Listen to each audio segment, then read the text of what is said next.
Hi student, today we are going to see exercise 2.10. Evaluate the following. இப்போ இந்த சம்ம எல்லாமே நம்ம பார்த்தீங்கன்னா காமா இன்டெகிரல் யூஸ் பண்ணி நம்ம போட போகிறோம். ஸோ காமா இன்டெகிரல் அப்படிங்கிறது என்னன்னா integral 0 to infinitive x power n e power minus ax dx is equal to n factorial divided by a power n plus 1. இது இந்த கண்டிஷன்ஸ் வந்து எப்போ அப்படின்னா இஃப் n வந்து பாசிட்டிவ் இன்டிஜரா இருக்கணும். ஸோ n பாசிட்டிவ் இன்டிஜரா இருந்தால் இது அப்ளை பண்ணலாம்.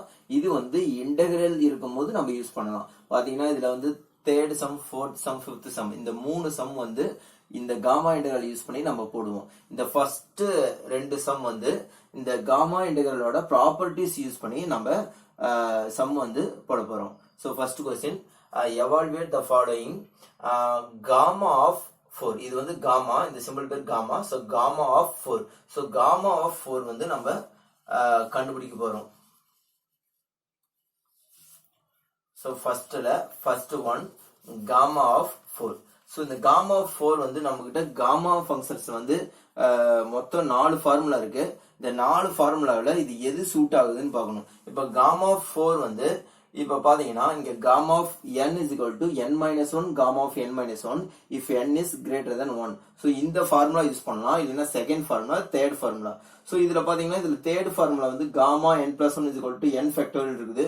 இது வந்து n ஃபேக்டோரியல் மட்டும் வர்றதுனால நம்ம வந்து இந்த தேர்ட் ஃபார்முலா யூஸ் பண்ணா கொஞ்சம் ஈஸியா இருக்கும். ஏன்னா gamma of n plus 1 is equal to n ஃபேக்டோரியல்ங்கிறது சிம்பிளா இருக்கு. ஸோ இதுல நம்ம தேர்ட் ஃபார்முலா யூஸ் பண்ணுவோம். இந்த தேர்ட் ஃபார்முலா யூஸ் பண்ணணும்னா ஒரு கண்டிஷன் என்ன அப்படின்னா n வந்து பாசிட்டிவ் இன்டிஜரா இருக்கணும். ஸோ n பாசிட்டிவ் இன்டிஜரா இருந்தாதான் இந்த தேர்ட் ப்ராப்பர்ட்டி யூஸ் பண்ண முடியும். ஸோ இங்க n ஈக்குவல் டு இங்க வந்து 4ங்கிறது பாசிட்டிவ் இன்டிஜர். இப்ப காமா ஆஃப் 4 வந்து நம்ம எப்படி எழுதுவோம்னா காமா ஆஃப் 3 பிளஸ் 1 எழுதுவோம். So gamma of 3 plus 1. ஏன் 3 பிளஸ் 1 எழுதுறேன்னா நான் தேர்ட் ஃபார்முலா யூஸ் பண்ணணும்னா இங்க n பிளஸ் 1 இருக்கு.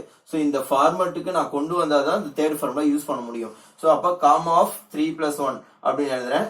ஸோ நம்ம கிட்ட ஃபார்முலா என்னன்னா gamma of n plus 1 is equal to n factorial அப்படின்னு இருக்கு. ஸோ இந்த தேர்ட் ஃபார்முலா இருக்கு. இப்போ n இருக்கிற இடத்துல என்ன இருக்குன்னா n இருக்கிற இடத்துல இங்க பாருங்க 4 தான் நான் 3 பிளஸ் 1 எழுதிருக்கேன். ஸோ அப்ப n இஸ் ஈக்குவல் டு என்ன அப்படின்னா 3. அப்ப n இஸ் ஈக்குவல் டு if n is equal to 3. அப்ப n இஸ் ஈக்குவல் டு 3னா அப்ப gamma of 3 plus 1 is equal to 3 factorial எழுதலாமா? So formula n is equal to 3. So gamma of 3 plus 1 is equal to n factorial தான் formula. So 3 factorial that is equal to 3 factorial அப்படின்னா என்ன 3 into 2 into 1. அப்ப 3 into 2 into 1 is equal to 6. So first one ஓட answer gamma of 4 ஓட answer வந்து என்ன அப்படின்னா 6. அடுத்து second sum. So second sum வந்து gamma of 9/2. ஸோ இந்த காமா ஆஃப் 9/2க்கு இந்த தேர்ட் ஃபார்முலா யூஸ் பண்ண முடியாது. ஏன் அப்படின்னா if n is positive integer. So இன்டிஜரா இருந்தா தான் தேர்ட் ஃபார்முலா யூஸ் பண்ண முடியும். ஸோ அப்ப இங்க வந்து ஃபிராக்ஷன்ல இருக்கு. ஸோ ஃபிராக்ஷன்ல இருக்கும்போது நம்ம இந்த ஃபர்ஸ்ட் 2 ஃபார்முலா பாரு n இஸ் கிரேட்டர் தென் 1 இருந்தா யூஸ் பண்ணலாம். இங்க n இஸ் கிரேட்டர் தென் 0 இருந்தா இந்த ஃபார்முலா யூஸ் பண்ணலாம். ஸோ இந்த 2 ஃபார்முலாவில் எந்த ஃபார்முலா வேணுமாலும் நம்ம யூஸ் பண்ணலாம். இங்க வந்து நான் gamma of n is equal to n minus 1 gamma of n minus 1. So இது யூஸ் பண்ணாலும் இதை யூஸ் பண்ணாலும் நம்மளுக்கு ஒரே ஆன்சர் தான் வரும். அப்ப இங்க 9/2 இருக்கு. அப்ப 9/2 அப்படிங்கறது நான் ஃபர்ஸ்ட் ப்ராப்பர்ட்டி நான் யூஸ் பண்ணி பார்த்தோம்னா இப்ப காமா ஆஃப் 9/2 அப்படிங்கறத இங்க பாருங்க காமா ஆஃப் n. அப்ப n வந்து என்னதுன்னா n வந்து 9/2. அப்ப first property gamma of n is equal to n minus 1 gamma of n minus 1. அப்ப வேற n is equal to 9/2. அப்ப 9/2 minus 1 gamma of 9/2 minus 1. அப்ப 9/2 minus 1 வந்து 7/2. So 7/2 gamma of 7/2. அப்ப 7/2 அப்படியே வச்சுட்டு இந்த gamma of n/2 க்கு again first formula யூஸ் பண்ணணும். பாருங்க மறுபடியும் gamma of n/2. இப்ப வந்து n வந்து என்ன அப்படின்னா இப்ப வந்து n முன்ன வந்து n வந்து 9/2. இப்ப வந்து n வந்து என்ன gamma of n. அப்ப gamma of n இருக்கிற இடத்துல என்ன இருக்குன்னா 7/2 இருக்கு. அப்ப என்ன ஃபார்முலா மறுபடியும் again இந்த ஃபார்முலா யூஸ் பண்ணுங்க. அப்ப n minus 1 gamma of n minus 1. அப்ப என்ன ஆயிரும்னா 7/2 minus 1 gamma of 7/2 minus 1 இப்படி வரும். அப்ப 7/2 minus 1 7 minus 2 5/2. So 5/2 இங்க வந்து gamma of 5/2 வரும். இப்போ வந்து இந்த இடத்துல பாத்தீங்கன்னா n is equal to 9/2 இருந்துச்சு. இங்க வந்து n is equal to 7/2 இருக்கு. மறுபடியும் n is equal to 5/2. அப்ப n is equal to 5/2னா பாருங்க இந்த 7/2 அப்படியே இருக்கு, 7/2 அப்படியே இருக்கு, 5/2 அப்படியே இருக்கு. இந்த gamma of 5/2 இப்ப எடுத்துனா gamma of n. இப்ப n is equal to 5/2. இப்ப n is equal to 5/2 னா again இந்த ஃபார்முலா அப்ளை பண்ணனும். சோ இந்த ஃபார்முலா again அப்ளை பண்ணா n - 1. இங்க வந்து 5/2 இருக்குறனால 5/2 - 1. அப்ப 5/2 - 1 gamma of 5/2. So 7/2 5/2 5/2 - 1 3/2. So 3/2 gamma of 5/2 இது வந்து -1 வருமா? அப்ப 5/2 - 1. அப்ப 5/2 - 1 மறுபடியும் என்ன ஆகும்னா 3/2 வரும். சோ அப்ப 3/2. அப்ப 7/2 5/2 3/2. இங்க பாருங்க gamma of n. அப்ப n இருக்கிற இடத்துல என்ன 3/2. சோ இப்போ இந்த இடத்துல n is equal to 3/2. So n is equal to 3/2. மறுபடியும் இந்த ஃபார்முலா அப்ளை பண்ணுங்க. அப்ப இந்த ஃபார்முலா அப்ளை பண்ணா n - 1. அப்ப என்ன வரும் 3/2 - 1 gamma of 3/2 - 1. அப்ப 7/2 5/2 3/2. இங்க 3/2 - 1 1/2. இங்க gamma of 1/2. அப்ப 7/2 இங்க பாருங்க இதெல்லாம் மல்டிப்ளை பண்ணலாம். 7 into 5 35 35 into 3. So 35 into 3 போட்டு பாருங்க. 35 into 3 105. So 35 into 3 105. அப்ப இந்த இடத்துல நாம என்ன பண்ணலாம் 105 divided by 2 2 4 4 4 16. 105 by 16 gamma of 1/2 இருக்கு. இப்ப gamma of 1/2 வந்துச்சுனா இங்க fourth ப்ராப்பர்ட்டி பாருங்க. gamma of 1/2ங்கிறது என்ன √π. இப்ப gamma of 1/2 வர வரைக்கும் நம்ம இத ப்ராசஸ் வந்து கன்டினியூ பண்ணிட்டே இருக்கணும். gamma of 1/2 வந்தோம்னா ஸ்டாப் பண்ணிக்கலாம். அப்ப gamma 1/2ங்கிறது என்ன √π. அப்ப இங்க √π ன்னு எழுதலாம். அப்ப ஆன்சர் இங்க 105 இருக்கு. 105 √5 by 16 √π by 16. சோ இதுதான் ஆன்சர். சோ அடுத்தது third Roman.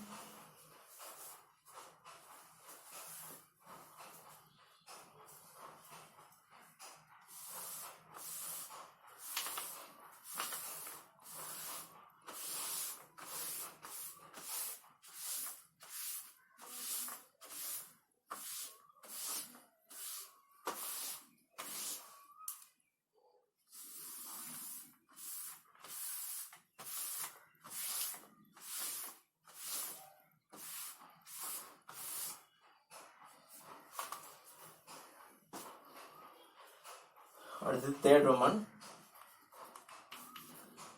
integral 0 to infinity e power minus mx x power 6 dx. So இது வந்து காமா இன்டெகிரல் ஃபார்முலா யூஸ் பண்ணி பண்ணணும். இப்போ இங்க 0 to infinity வந்தா நம்ம காமா இன்டெகிரல் யூஸ் பண்ணலாம். இப்போ காமா இன்டெகிரல் வந்து 0 to infinity இருக்கு. ஸோ 0 into infinity வந்தா நம்ம காமா இன்டெகிரல் யூஸ் பண்ணலாம். 0 to infinity கூட இந்த டேர்ம் வரணும். x power n e power minus ax dx இந்த டேர்ம் வந்துச்சுன்னா நம்ம இந்த காமா இன்டெகிரல் ஃபார்முலா யூஸ் பண்ணலாம். is equal to n factorial by a power n plus 1. So இதுதான் ஃபார்முலா. அப்ப இந்த ஃபார்முலாவை எழுதுங்க. integral 0 to infinity x power n e power minus ax dx is equal to n factorial by a power n plus 1. இப்ப n வந்து positive இன்டிஜரா இருந்தா இதை use பண்ணலாம். சரி, இது ரெண்டையும் கம்பேர் பண்ணுங்க. இங்க n இருக்கிற இடத்துல 6 இருக்கு. so if n is equal to 6 e power minus mx இருக்கு. இங்க e power minus ax இருக்கு. அப்ப இந்த மைனஸ்க்கு மைனஸ் இருக்கு, xக்கு x இருக்கு.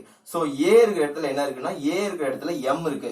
a இருக்கிற இடத்துல m பிளஸ் m தான் இருக்கு. ஏன்னா இந்த மைனஸ்க்கு மைனஸ் a இருக்கிற இடத்துல m மட்டும் தான் இருக்கு. so a is equal to m. இப்போ இந்த ஃபார்முலா அப்ளை பண்ணுங்க. அப்ப integral 0 to infinity e power minus mx x power 6 dx is equal to formula என்ன n factorial by a power n plus 1. n factorial n இருக்கிற இடத்துல n is equal to 6. so 6 factorial divided by a power n plus 1. a ங்கிறது m, m power n, where n is equal to 6. So 6 plus 1, 7. அப்ப 6 factorial. அப்ப 6 factorial divided by m power 7. So இந்த 6 factorial அப்படிங்கிறது நீங்க expand பண்ணலாம், இல்லைன்னா இதை அப்படியே விட்டுறலாம். 6 factorial divided by m power 7. So இதுதான் ஆன்சர். அடுத்தது fourth sum. So fourth sum. So அதே மாதிரி தான் integral 0 to infinity e power minus 4x x power 4 dx. So இங்க பாத்தீங்கன்னா ஃபார்முலா கம்பேர் பண்ணுங்க. x power n, x power n, x power 4. So n is equal to 4. அடுத்தது formula e power minus ax. அப்ப e power minus 4x. So அப்ப a is equal to plus 4. So formula n factorial divided by a power n plus 1. அப்ப n factorial. அப்ப n factorial னா 4 factorial divided by a power n plus 1. a ங்கிறது என்ன 4. 4 power n plus 1, where n is equal to 4. So 4 plus 1, 5.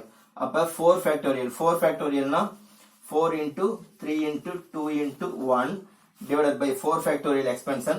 4 power 5 னா 4 வந்து 5 times.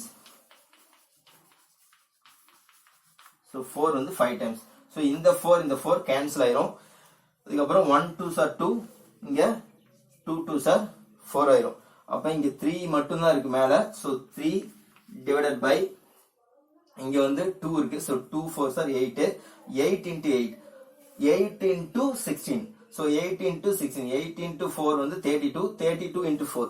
So 32 into 4. 2 4s are 8. 3 4s are 2. So 128. So answer வந்து 3 by 128. So இதான் answer. இது வந்து 4th sum. அடுத்தது 5th sum.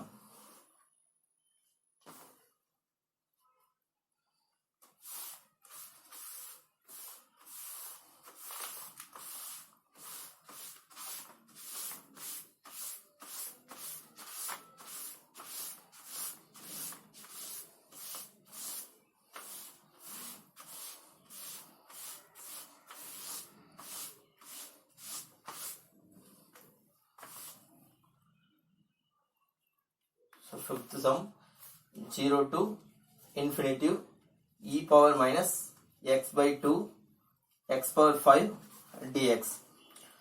So இது வந்து இந்த ஃபார்முலா கூட கம்பேர் பண்ணுங்க. இப்ப n இருக்கிற இடத்துல 5 இருக்கு. So n is equal to 5. அடுத்தது e power minus ax. So a இருக்கிற இடத்துல இங்க a இருக்கிற இடத்துல minus 1 by 2x. minus 1 by 2x இங்க வந்து minus ax. அப்ப என்ன ஒரு மைனஸ்க்கு மைனஸ் இருக்கு, xக்கு x இருக்கு. அப்ப a வந்து என்னவா இருக்கும்னா a வந்து plus 1 by 2 இருக்கும். a வந்து plus 1 by 2. So ஃபார்முலா என்ன? n factorial by a power n plus 1. So n factorial 5 factorial by a power aங்கிறது 1 by 2 n plus 1. n is equal to 5. So 5 plus 1 6.